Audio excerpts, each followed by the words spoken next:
నిత్య జీవితంలో ఒత్తిడితో సతమతమవుతున్నప్పుడు B12 విటమిన్ లోపించినప్పుడు నోటిలో పుండ్లు పుట్టుకురావటం మనకు తెలిసిందే.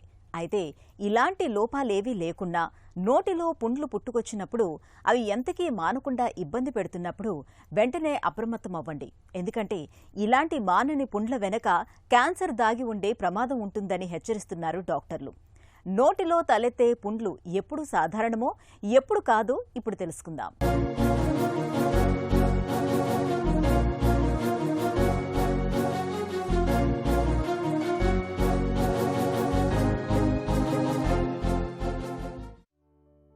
నోటిలో అప్పుడప్పుడు చిన్న చిన్న పుండ్లు రావటం, వాటంతట అవే మానిపోవటం మనలో చాలామందికి అనుభవమే.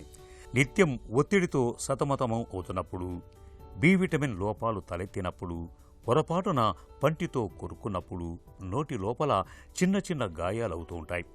అల్సర్లు ఏర్పడుతూ ఉంటాయి. వీటి గురించి పెద్దగా భయపడాల్సిన పని లేదు. వారం 10 రోజుల్లోనే నయమైపోతుంటాయి.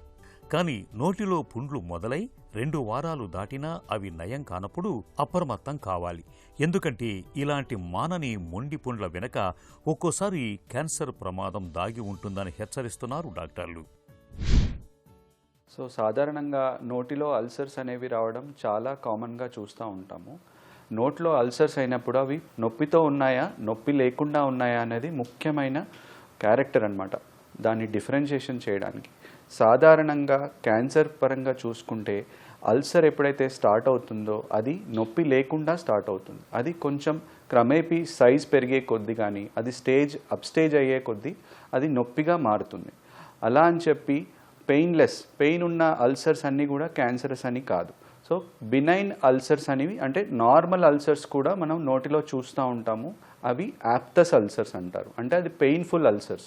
ఇది రీజన్స్ రావడానికి చాలా రీజన్స్ ఉంటాయి. అందులో ముఖ్యమైన సూచన అంటే రీజన్ ఏముంటుంది అంటే ఒక మల్టీవిటమిన్ డెఫిషియన్సీస్ అనేది కామన్గా చూస్తూ ఉంటాము.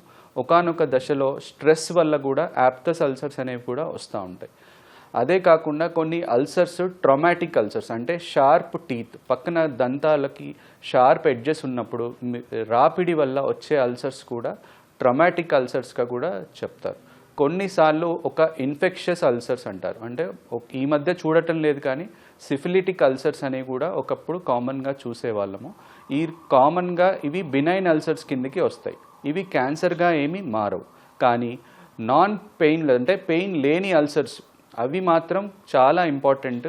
అది కూడా 3 వారాల కంటే మించి ఏదైతే అల్సర్ మానటం లేదో అది మాకు క్యాన్సర్కి దారితీస్తుంది అని ఒక క్యారెక్టర్గా చెప్తాం. నోటిలో క్యాన్సర్ పుండ్లకు పొగాకు, గుట్కా, ఖైనీ, పాన్ మసాలా ఈ అలవాట్లే ప్రధాన కారణాలు. అయితే నోటిలో వచ్చే ప్రతి పుండు క్యాన్సర్ కాదు. కానీ కొన్ని పుండ్లు క్యాన్సర్కు హెచ్చరిక కావచ్చు. సాధారణంగా కనిపించే మౌత్ అల్సర్ పరిమాణంలో చిన్నగా ఉంటుంది. పుండు నొప్పిగా ఉంటుంది. 1-2 వారాల్లో నయమవుతుంది. క్యాన్సర్కు సంబంధించిన పుండైతే అది పెద్దగా పెరుగుతూ ఉంటుంది. నొప్పి లేకపోవచ్చు. ముట్టుకుంటే గట్టిగా తగులుతూ ఉంటుంది. పుండు అంచులు అసమానంగా ఉంటాయి. అప్పుడప్పుడు రక్తస్రావం ఉంటుంది. నెలల తరబడి మానకుండా ఉంటుంది. ఈ లక్షణాలతో పాటు నోటిలో తెల్ల మచ్చలు, ఎర్ర మచ్చలు, మాట మాట్లాడటంలో ఇబ్బంది, మింగేటప్పుడు నొప్పి, దవడ కదలకపోవటం ఇవన్నీ నోటి క్యాన్సర్ సంకేతాలు కావచ్చని చెబుతారు డాక్టర్లు. ఎలాగైతే అల్సర్స్ గురించి మాట్లాడుకున్నామో నోటిలో వైట్ ప్యాచెస్ ఇంకా రెడ్ ప్యాచెస్ కూడా చాలా మందికి చూస్తూ ఉంటాం. దీన్ని తెల్ల మచ్చల్ని లూకోప్లాకియా అంటాము. రెడ్ కలర్ వాటిని ఎరిథ్రోప్లాకియా అంటాం.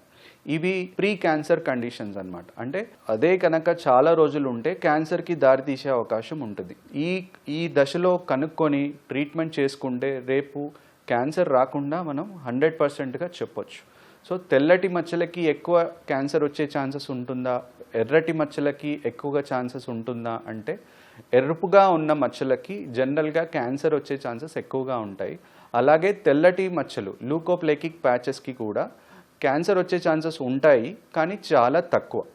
కానీ చాలామందికి తెల్లటి మచ్చలు ఉంటాయి. అవి ఎక్కడ ఉన్నాయి? నోటి లోపల విభాగాలు చూస్తుంటే చిగురుకి ఉన్నప్పుడు కానీ, నాలుక మీదకి ఉన్నప్పుడు, నాలుక కింది భాగంలో ఉన్నప్పుడు, కొంతమందికి పెదవి వెనక సైడ్ ఉన్నప్పుడు వీటిని సబ్సైడ్స్గా చెప్తాం.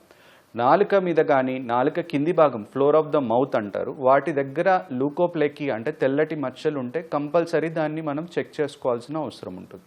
అదేవిధంగా ఎరుపు మచ్చలు ఎరిథ్రోప్లాకియా మాత్రం ఎక్కడ సైట్లో ఉన్నా కానీ కంపల్సరీ దాన్ని చెక్ చేసుకోవాల్సిన అవసరం ఉంటుంది. 3 వారాల కంటే మించి అల్సర్స్ ఉన్నప్పుడు దాన్ని మనం కంపల్సరీగా చెక్ చేసుకోవాలి. అయితే వన్స్ మేము డాక్టర్ గారు చెక్ చేసినప్పుడు దాన్ని చేయితోటి తాకి చూసి అదేమన్నా గట్టిగా ఉంటుందా, బ్లీడింగ్ అవుతుందా అనే దాన్ని బట్టి మేము క్యాన్సర్ ఏమన్నా ఛాన్సెస్ ఉన్నాయా అని అప్పుడు ఆలోచించి నెక్స్ట్ స్టెప్ అంటే కన్ఫర్మేటరీ టెస్ట్ బయాప్సీ రూపంలో చేస్తాం.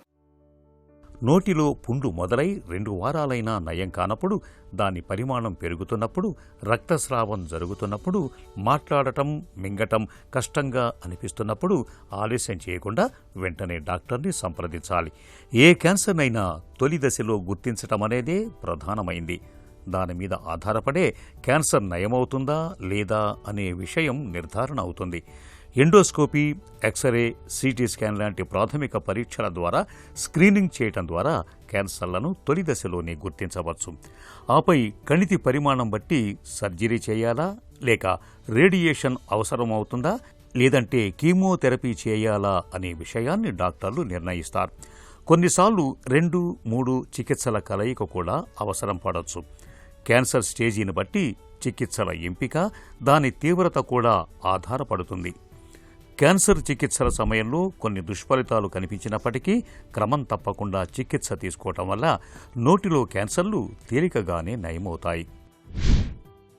క్యాన్సర్ వన్స్ బయాప్సీలో కన్ఫర్మ్ అయ్యాక నోటి క్యాన్సర్ మేము కొన్ని స్టేజెస్గా విభజించడానికి సిటీ స్కాన్ కానీ ఎంఆర్ఐ స్కాన్ కానీ చేస్తాం. ఒకానొక దశలో ఇప్పటికీ కానీ ముఖ్యమైన ఓరల్ క్యాన్సర్కి మన ట్రీట్మెంట్ ఉంది అంటే అది సర్జరీ రూపంలో ఉంటుందండి.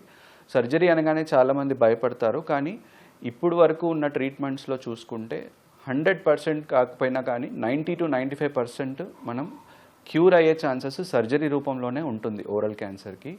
అది ఆపరేషన్ అయ్యాక మనం రేడియేషన్, కీమోథెరపీ వాడడం వల్ల చాలామందికి క్యూర్ అయ్యే ఛాన్సెస్ ఉంటాయి. అది స్టేజ్ బై స్టేజ్ ఉంటుంది.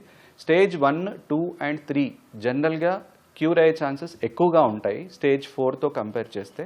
సర్జరీ ఏ రూపంలో ఉంటుంది అని ఆలోచిస్తే మనకు అల్సర్ ఎక్కడైతే కనపడుతుందో ఆ అల్సర్కి కొంచెం 1 సెంటీమీటర్ ఎక్కువగా కట్ చేయాల్సిన అవసరం ఉంటుంది. అది మనము ఆపరేషన్ చేసేటప్పుడు ఫ్రోజన్ సెక్షన్ పద్ధతిలో కూడా క్యాన్సర్ కంప్లీట్గా వచ్చేసిందా లేదా అనే టెస్ట్లో కూడా మనం కన్ఫర్మ్ చేసుకుంటాము. అదేవిధంగా అల్సర్తో పాటు అది జనరల్గా ఫస్ట్గా ఎక్కడికైతే స్ప్రెడ్ అవుతుందో అది లింఫ్ నోడ్స్ అంటారు, అంటే మెడ భాగంలో. కానీ లింఫ్ నోడ్స్కి స్ప్రెడ్ అయ్యే ఛాన్సెస్ ఉంటుంది కాబట్టి లింఫ్ నోడ్స్కి కూడా సర్జరీ అదే సిట్టింగ్లో చేయాల్సిన అవసరం ఉంటుంది. నోటిలో క్యాన్సర్ అని తెలిసిన వెంటనే భయపడాల్సిన పని లేదు.